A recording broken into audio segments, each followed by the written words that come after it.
The early light of dawn had given way to an overcast sky by the time the Resolute sailed into deeper, uncharted waters.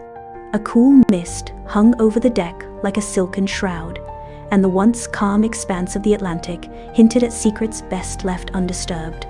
Yet, beneath that deceptive stillness, the stirring of ancient, unyielding forces was palpable.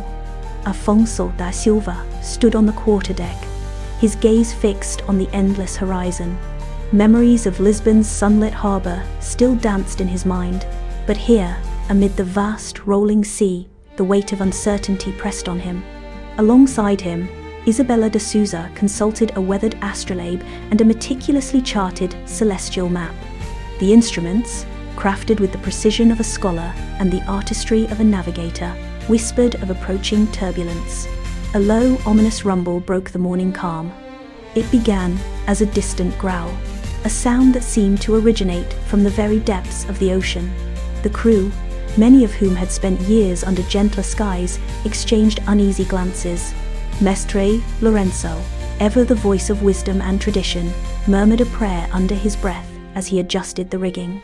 "The fates are stirring," he intoned softly, his eyes fixed on darkening clouds gathering on the horizon. Within a few heartbeats, nature's warning crescendoed.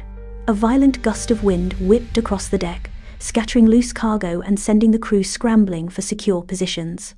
Waves, monstrous in their scale, began to rise like titanic sentinels from the depths, their crests frothing with white fury. The Resolute, proud and steadfast in calmer climes, now buckled under the tempest's burgeoning might. "Hold fast!" Captain Dom Duarte's voice boomed over the howling wind as he strode toward the helm. His eyes, fierce and determined, swept over the assembled men and women. "This storm is our trial by fire, one that will test our spirit and our unity. We must work as one to tame the chaos." Afonso's heart pounded as he secured a coil of rope. In that moment, every lesson learned from years of reading mariners' logs and every whisper of ancient lore came rushing to his mind. The sea was a merciless master, and only those who respected its power would survive its wrath.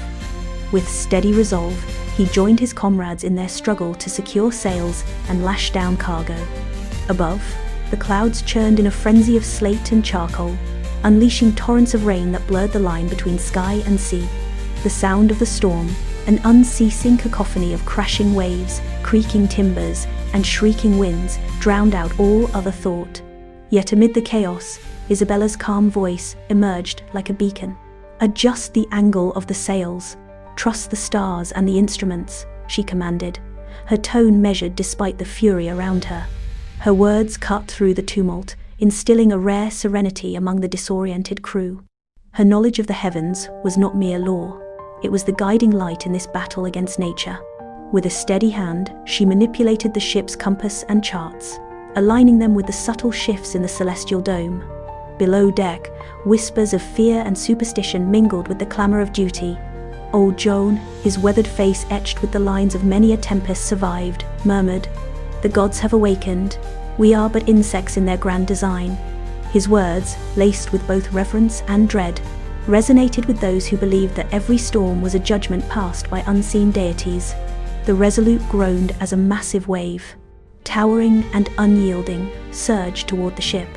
In that suspended moment of terror, Afonso could see every detail: the shimmering arc of the wave, the spray of salt water that misted over the deck, and the determined, grim faces of his comrades.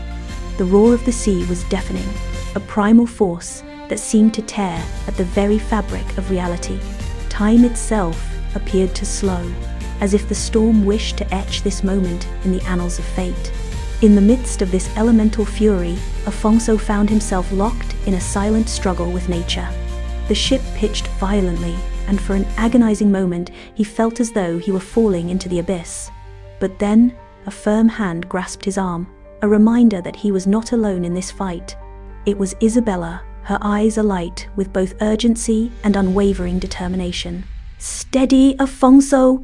We must not yield to fear," she cried, her voice a lifeline in the tumult.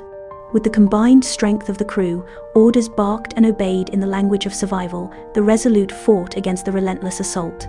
Timber creaked, canvas flapped wildly, and every muscle strained against the might of the ocean. Yet in that struggle, there emerged a sense of unity, a bond forged in adversity that transcended rank, language, and even time itself. Captain Dom Duarte, gripping the helm with all his might, bellowed above the roar. "Redirect all power to the starboard. Let the wind guide us, if only for a moment." And so, guided by the unerring hand of fate and the steadfast determination of its crew, the Resolute angled itself into the heart of the storm. Each gust of wind, each crashing wave, was met with a counteraction born of centuries of nautical wisdom and sheer, indomitable will. As minutes bled into what felt like an eternity, the storm's intensity reached a fever pitch. In the swirling chaos, Afonso's mind flashed with recollections of the mariner's log, the inked dreams of explorers who had once dared to chart the unknown. He recalled Mestre Lorenzo's solemn words, that the sea would test the mettle of every soul aboard. Now, in the eye of the tempest, those words rang truer than ever. With every lurch and every shudder of the vessel, the Resolute's timbers groaned as if speaking in a language older than time. Lightning split the sky in jagged, brilliant scars, illuminating the faces of the crew in stark relief. For a heartbeat, all fear seemed to vanish, replaced by a raw, unadulterated clarity, a shared understanding that this storm was not merely an obstacle, but a crucible in which their destinies would be remade.